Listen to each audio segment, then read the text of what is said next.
Hello everyone, I wanted to announce that there is a contest on the channel for the month of October to win an Atraxa Praetor's Voice Near Mint from Double Masters, 100 standard size card sleeves from Dragon Shield, and a Zendikar Rising pre-release pack. So to win all three of these, for each video on the channel, I will take one comment per person and submit it into a drawing. Subscribers at the end of the month also get 2 entries automatically submitted. I'll announce the winner at the end of October, so thank you all for the support and good luck. Hey everyone, welcome to Mythic Pursuit. Today, we're doing something a little different. We're going to do a deck tech on Anowon, the Ruin Thief. So before I get into the card itself, I just wanted to talk a little bit about the Zendikar Precon constructed commander decks. So right now, the price range is $19 to $25. You can buy them on Amazon, Walmart, Target, probably your local game store. There's a lot of them still around. I would recommend buying them just because of the value inside. You're getting your normal commander cards like Soul Ring, Command Tower, Arcane Signet, which are always going to hold value. And each of the decks also has specific cards that are worth some money. So I definitely pick at least one of those up if you can, if not 2 of them. But as far as my deck, I kept some of the cards in there that worked with the commander, but I also made some upgrades. So I'll show you that in the deck tech. But finally, they made a rogue tribal commander that actually works, and it actually works really well with some of the cards from the new Zendikar set. So let's go ahead and get into the commander himself. Anowon, the Ruin Thief, a 4-drop legendary vampire rogue, 2/4. Other rogues you control get +1/+1. Whenever one or more rogues you control deals combat damage to a player, that player mills a card for each 1 damage dealt to them. If the player mills at least 1 creature card this way, you draw a card. So the idea of the deck is to run a bunch of rogues. They get buffed by the commander, and then when you do damage, they're going to be milling, and hopefully you'll draw some cards. So pretty cool. We got a lot of stuff in here that makes this work, and plenty of rogues that can get through to do some damage. So really excited about this one. So there's the commander. Let's go ahead and get into the creatures now. So first up, we have Thieves Guild Enforcer. This is from Core 21. It's 1-drop, 1/1 with flash, human rogue. Whenever Thieves Guild Enforcer or another rogue enters the battlefield under your control, each opponent mills 2 cards. As long as an opponent has 8 or more cards in their graveyard, Thieves Guild Enforcer gets +2/+1 and has Death Touch. So works with other rogues by milling them, and also if they have 8 or more cards, it gets the +2/+1 Death Touch. So really great 1-drop rogue there. After that, we have Changeling Outcast, 1 for a 1/1 Changeling Shapeshifter. So it's every creature type, including rogue, and it can't block and can't be blocked. So just basically using it for the unblockable here to get our damage through with a rogue. After that, Slitherblade, 1 for a 1/2 Naga rogue, can't be blocked, so more damage going through.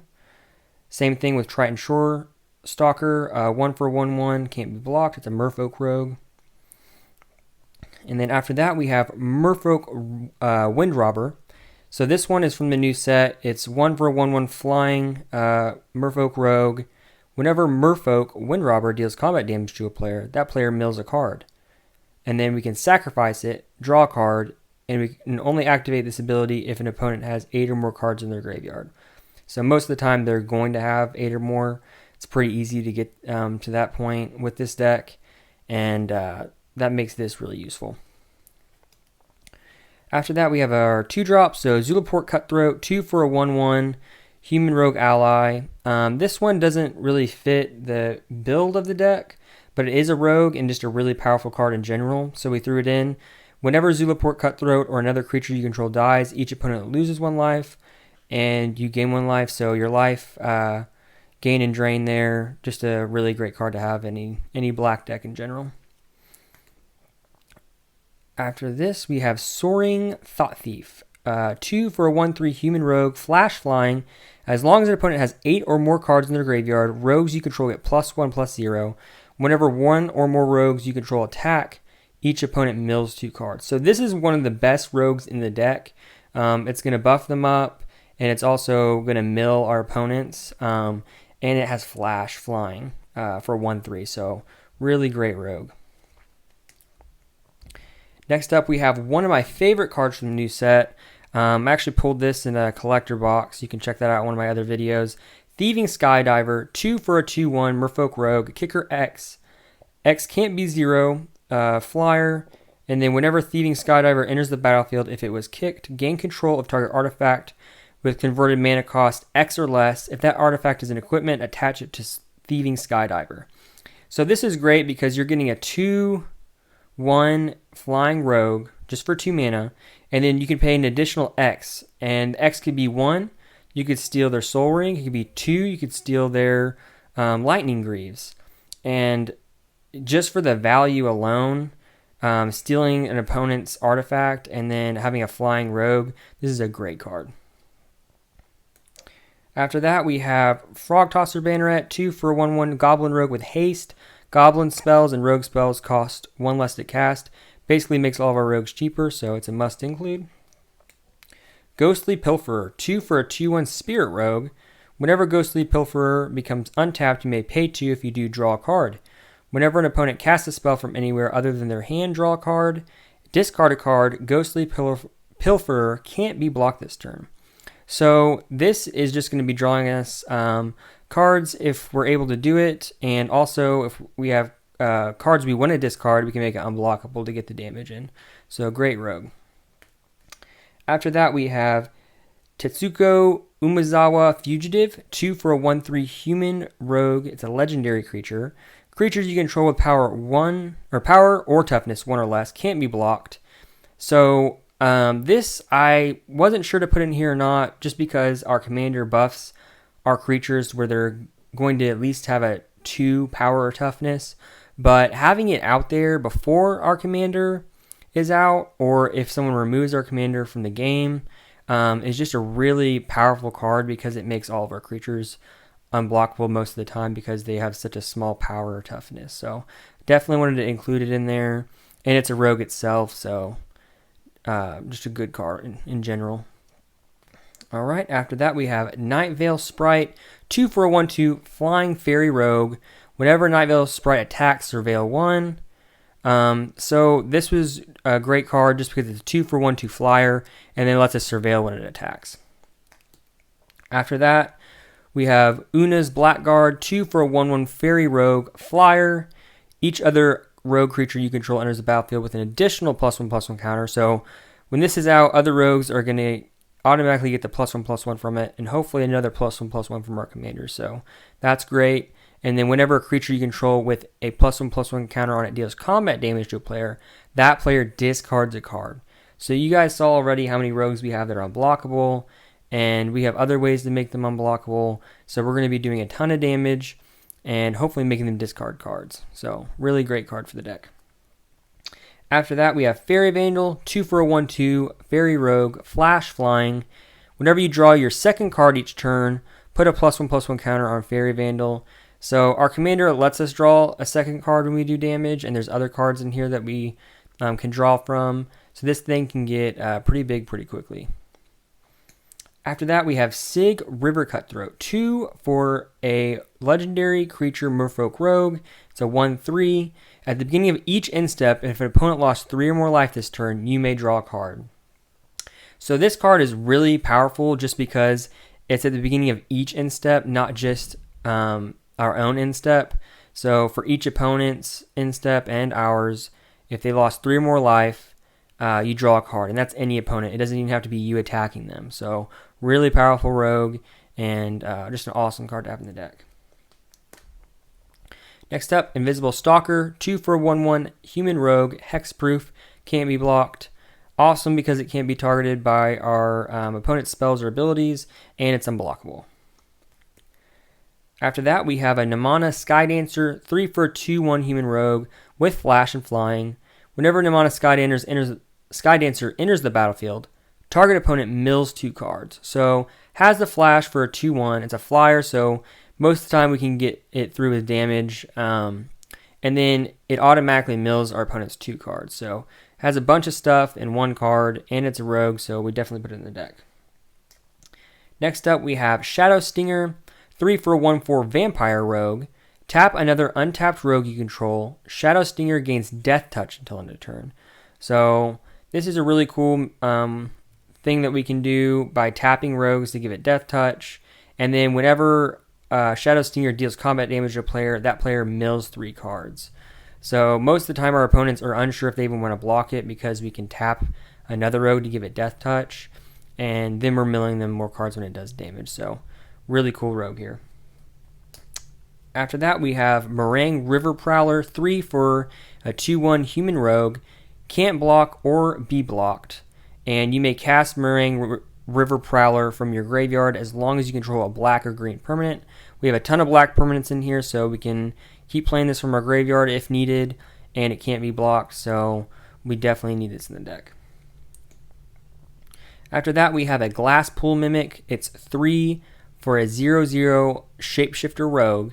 You may have Glasspool Mimic enter the battlefield. It's a copy of a creature you control, except it's a Shapeshifter Rogue in addition to its other types. So we have a ton of other creatures that aren't legendary in here that we can make copies of, or if we're able to steal one of our opponent's creatures, we can make it a copy as long as we control it. And the other cool part about this card is that it flips over if you don't want it to be a creature, and if you need mana, it is Glasspool Shore. Enters the battlefield tapped, but it taps for a blue. So just in case, we're able to use this as mana. So love that art on the back. It's really pretty. But it's a multi-use card, and that's why I put it in the deck. Okay. After that, we have Sakashima the Imposter, 4 for a 3/1 legendary human rogue. As Sakashima the Imposter comes into play, you may choose a creature in play. So this is any creature, not just your own. If you do, Sakashima comes into play as a copy of that creature, except its name is still Sakashima the Imposter. It's still legendary, and it gains pay 4, return Sakashima the Imposter to its owner's hand at the end of turn. So this is a card that can become any creature in play, and it still has the ability of pay 4, return it to its owner's hand at the end of turn in case for some reason we want to play it again. So really, really powerful card. Next up, we have Master Thief, 4 for a 2/2 human rogue. When it enters the battlefield, gain control of target artifact for as long as you control Master Thief. So if someone has a really powerful artifact out, we throw this thing down, steal their artifact, and it's a 2/2 rogue to do some damage. Great card. Next up, we have a Mythic Rare, Lazov Dimir Mastermind, 4 for a 3/3 Shapeshifter. It has Hexproof. Whenever a creature card is put into an opponent's graveyard from anywhere, you may have Lazov Dimir Mastermind become a copy of that card. Except its name is Lazov Dimir Mastermind. It's legendary in addition to its other types, and it has Hexproof and this ability. So we're going to be milling our opponents a ton with this deck, and whenever a creature is put into their graveyard, we can make Lazov that creature. So hopefully they're running some sort of ridiculous huge creature that can win us the game, and Lazov can be a copy of it, and we can kill them with it. After that, we have Sure-Footed Infiltrator, 4 for a 2/3 Merfolk Rogue. Tap another untapped rogue you control. Sure-Footed Infiltrator can't be blocked this turn, and then whenever Sure-Footed Infiltrator deals combat damage to a player, draw a card. So another one of those tap another rogue cards to make him unblockable, and then whenever he deals damage, you draw a card. So just a really dynamic card. After that, we have Gonti, Lord of Luxury. I didn't even realize Gonti was a rogue until it came with the deck, but definitely want to have him in your rogue deck. He's 4 for a 2/3 Death Touch. When Gonti, Lord of Luxury, enters the battlefield, look at the top 4 cards of opponent's library, exile one of them face down, then put the rest on the bottom of that library in random order.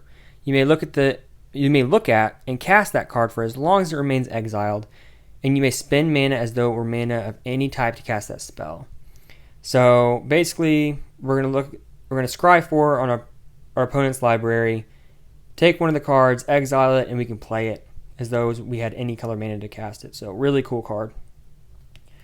After that, we have Latchkey Fairy, 4 for a 3/1 fairy rogue with flying.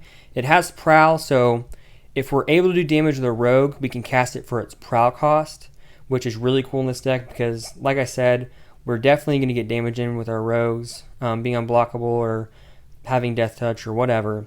And when Latchkey Fairy enters the battlefield, if its Prowl cost was paid, draw a card. So essentially, you're getting 3 for a 3/1 flyer and drawing a card if we're doing damage to the rogue. So really, really useful card in the deck. After that, we have Marsh Flitter, 4 for a 1/1 fairy rogue with flying. When Marsh Flitter enters the battlefield, create 2 1/1 black goblin rogue tokens. Sacrifice the goblin. Marsh Flitter has a base power and toughness of 3/3 until end of turn. So for 4, you're basically getting 3 1/1 rogues, which is pretty good value.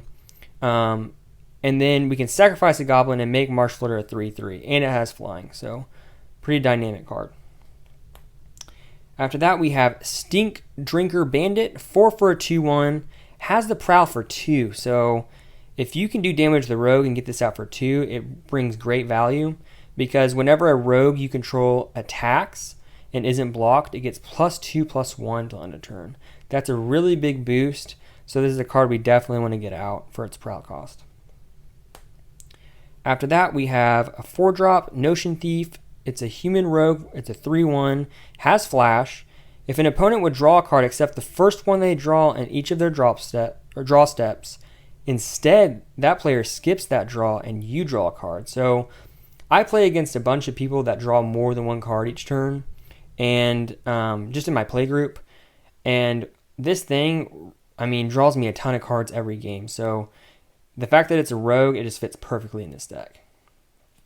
Okay, after that we have one of the best rogues, and I actually got this before the set came out. It has the gold stamp here. Zerasan the Trickster, 5 for a 4/4 legendary Merfolk rogue, has flash, and for 4, return an unblocked attacking rogue you control to its owner's hand. Put Zerasan the Trickster from your hand onto the battlefield tapped and attacking. Whenever Zerasan deals combat damage to a player, you may put a target permanent card from that player's graveyard onto the battlefield under your control. So this doesn't just limit us to creatures, it's permanent. So anything that they put in their graveyard that's permanent, we can take.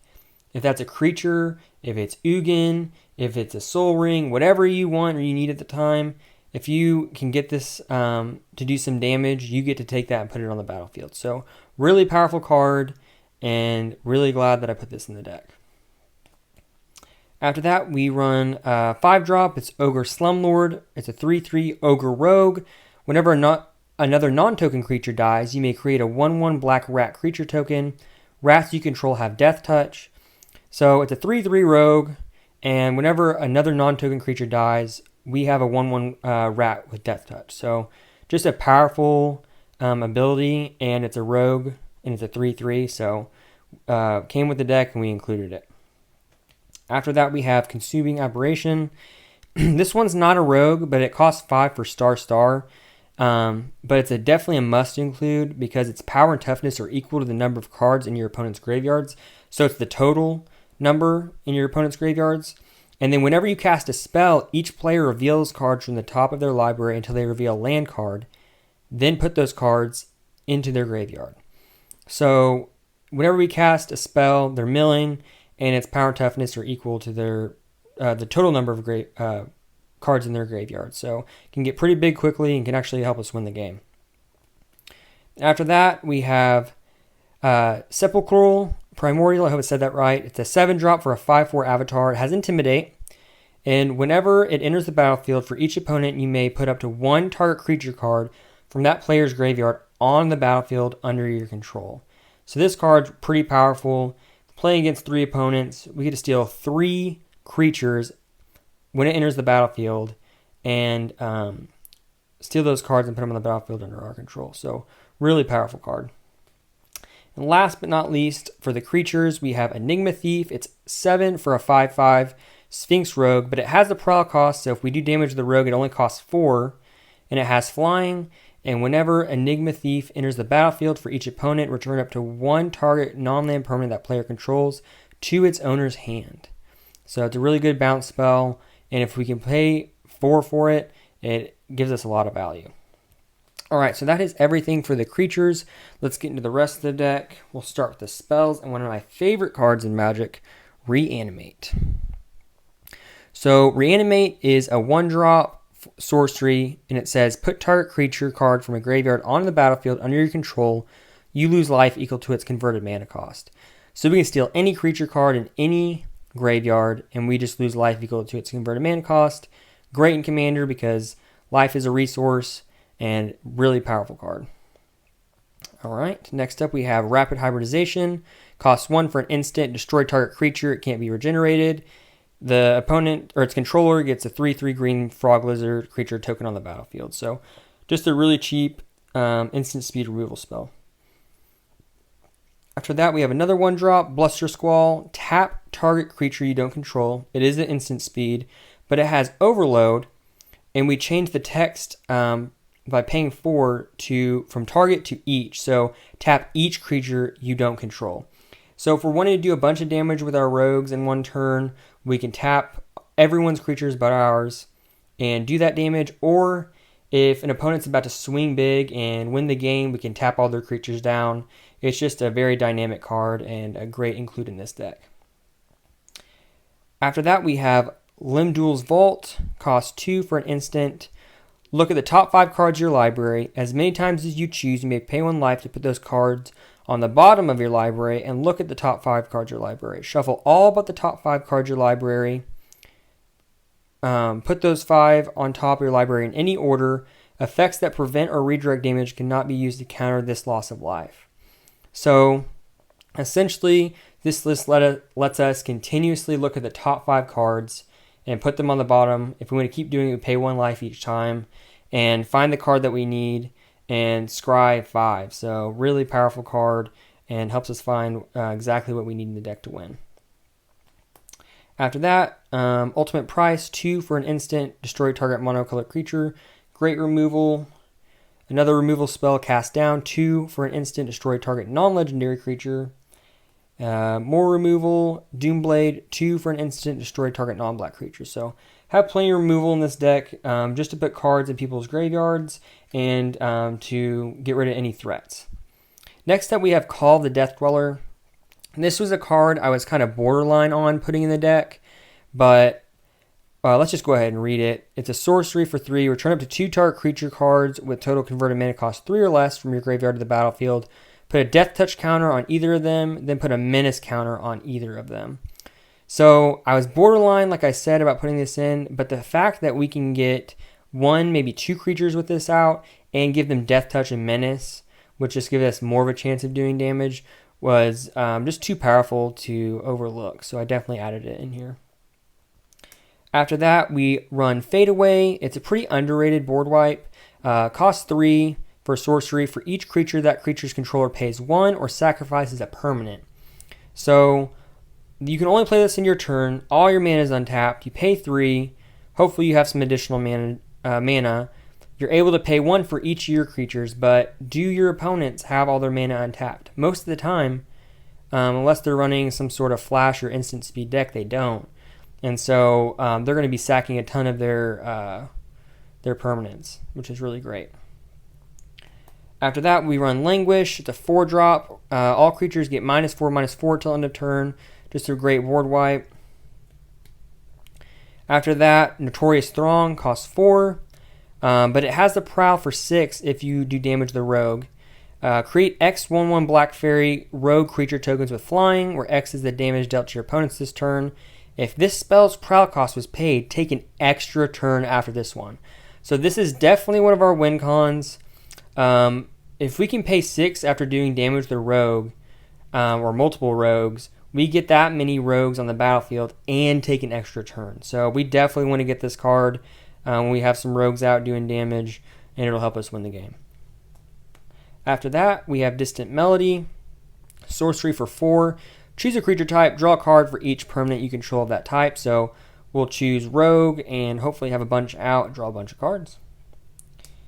Then we have Devastation Tide. 5 for sorcery. Return all non-land permanents to their owner's hands. Great overall bounce spell, but we also has the miracle for 2. So if it's the first card that we drew this turn, it only costs 2. So definitely want to put that in there. Could include Cyclonic Rift, but it's a pretty expensive card. I went more budget with this one, and so I chose Devastation Tide. Then after that, we have Extract from Darkness, costs 5. Each player mills 2 cards. Then you put a creature card from a graveyard onto the battlefield under your control. So a little bit of mill, and then we steal a creature for 5. Pretty great value, so had to throw it in the deck. Then, last but not least, for our spells, as far as instant and sorceries go, 5 for Baral's Expertise. It's a sorcery. Return up to 3 target artifacts and or creatures to their owner's hand. So, great bounce ability. And then you may cast a card with converted mana cost 4 or less from your hand without paying its mana cost. Get out of my way. Love this card.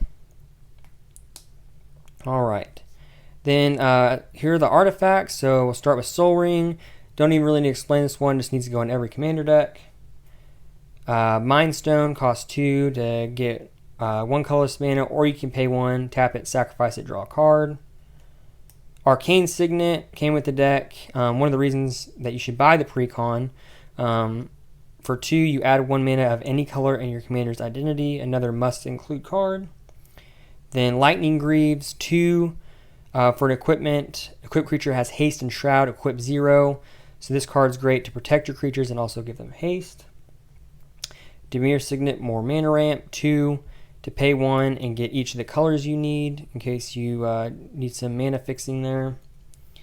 And then Whisper Seal Dagger. So this card came with the deck, and it's actually really powerful in this deck. So cost 3 for an equipment. Equipped creature gets +2/0. Whenever a equipped creature deals combat damage to a player, you may cast a creature spell from that player's graveyard this turn. And you may spend mana as though it were mana of any color to cast that spell. Equip for 3. So we're going to be doing a bunch of damage in this deck. We have creatures that are unblockable, have Death Touch, have flying.